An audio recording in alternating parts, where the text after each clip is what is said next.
cidadania, educação, comunidade, saúde, comunicação, universidade, cultura, debate. Cidadania em Debate. Boa noite. Estamos começando mais um Cidadania em Debate aqui pela FURB TV.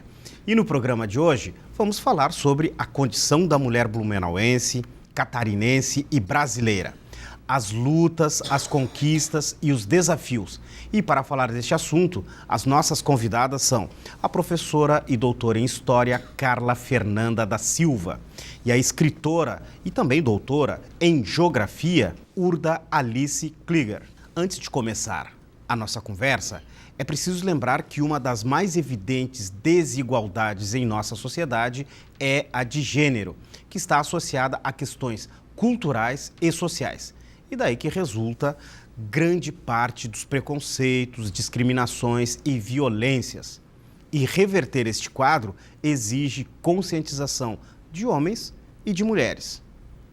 Mas falar de mulher significa dizer de qual mulher estamos falando, se é da camponesa, da operária, da dona de casa, da empresária, da indígena, da negra, ou daquelas que tocam a família sozinhas, ou aquelas que sofrem violência doméstica e não sabe ainda como se defender. Enfim, creio que vamos tentar falar um pouco desta população brasileira formada por 51% de mulheres e que não precisariam de um dia para lembrar de suas lutas, conquistas e desafio. Mas por onde podemos começar a falar sobre a condição da mulher? Com a palavra, as mulheres. Eu acho que eu vou começar aqui perguntando para a professora Carla. Professora, obrigado por estar no Cidadania. Boa noite. Boa noite. Por onde a gente poderia começar a falar da condição da mulher brasileira?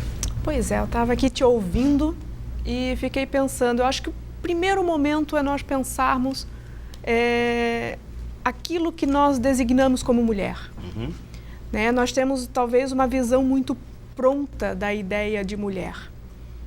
E quando nós pensamos em todos os movimentos sociais, né, o movimento pelo voto, o movimento sufragista, o movimento feminista, um dos grandes pontos de todos eles foi justamente essa luta de tirar da ideia do outro, da posse do outro, aquilo que se diz a respeito da mulher e tomar para si dizer o que ela é. Uhum.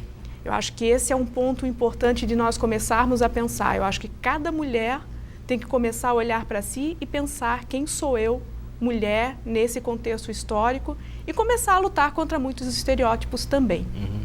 Né? Principalmente quando nós pensamos na questão do mercado consumidor, que eu acho que é onde nós somos mais afrontadas, né? Muitas vezes a mulher como consumista e etc, etc. Esse é um dos pontos. E eu vejo o movimento, todos os movimentos sociais que nós temos hoje no Brasil, que estão discutindo a mulher, trabalhando intensamente nesse diálogo com todas as mulheres quando possível. Uhum. Um outro ponto que eu gostaria de destacar nesse momento, e até porque eu acho que nesse ano isso foi algo muito forte nas discussões que nós tivemos nos vários grupos pelo Brasil afora, que é a questão da violência contra a mulher. Uhum. Combater a violência contra a mulher é algo essencial em nosso cotidiano. Né? Nós estamos aqui em março de 2016 e nós já somamos 4 assassinatos contra mulheres pelos seus companheiros ou por namorados, ou seja, aquilo que se chama de passional. Uhum. Particularmente, eu não aceito muito bem esse termo, mas a questão da violência que a mulher vem sofrendo é algo que nós precisamos discutir, tanto no sentido da casa, do lar, mas externamente também, no trabalho. Né? Se nós pensarmos a dupla e a tripla jornada, também são violências. Se nós pensarmos a questão do assédio moral, do assédio sexual, são violências. A questão da psicológica, da violência psicológica, também é preciso discutir. Então, quando nós falamos da condição da mulher, são múltiplas, porque são múltiplas realidades, mas um aspecto hoje que eu acho que une a discussão dos vários grupos é o combate à violência contra a mulher. Uhum. Bom, você que está em casa percebeu, olha só, falar de mulher é isso, são esses recortes. E claro que num programa como o nosso, que a gente tem pouco tempo, não dá para avançar muito.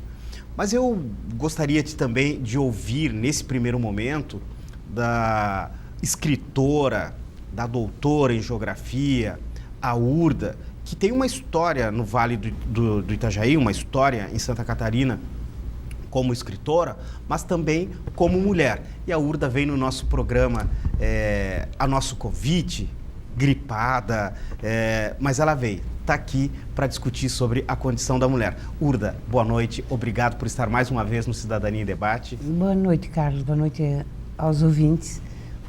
Desculpe a minha voz alterada, mas eu vim, na verdade, preparada para falar sobre diversas mulheres que passaram todos esses problemas de discriminação, de essas situações que a Carla já situou e que voaram para frente, né? Como a gente estava falando das brasileiras, eu achei por bem falar um pouquinho de Elizabeth Teixeira, que era uma mulher da Paraíba, uma mocinha, 15 anos, e gostou de um rapaz,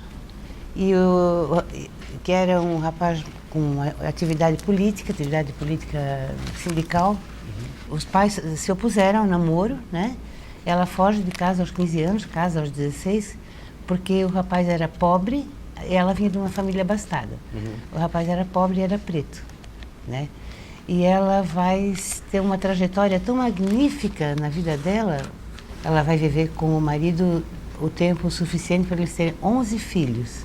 Eles trabalhavam com as ligas camponesas, né, sindicalmente, e que, para quem não sabe, é um antepassado de uma possível reforma agrícola. Agrícola camponesa? Camponesa, né?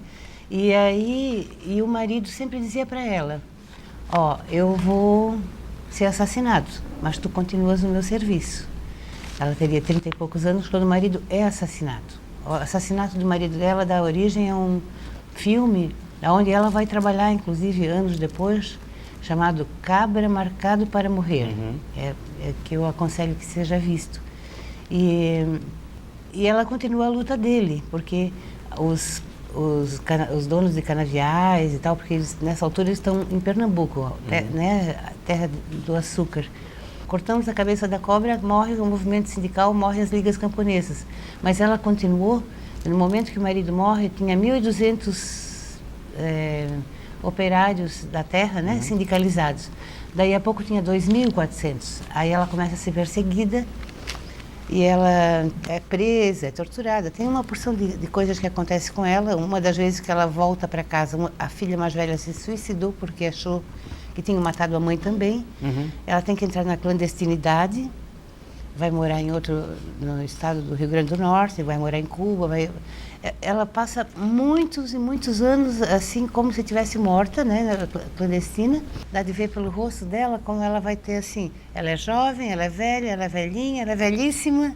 Ela fez 90 anos o ano passado e está na luta, né? É uma representação de uma das mulheres que a gente está aqui mais ou menos pontuando. E essa atravessa a questão da violência, atravessa a questão de tocar uma família sozinha, né?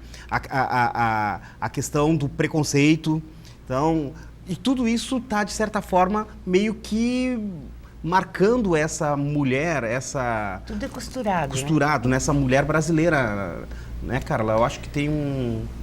Eu fico imaginando que acho que não é só a mulher brasileira, mas nós temos uma concepção de mundo em que se pensa a mulher como um corpo dócil, um corpo que deve ser obediente.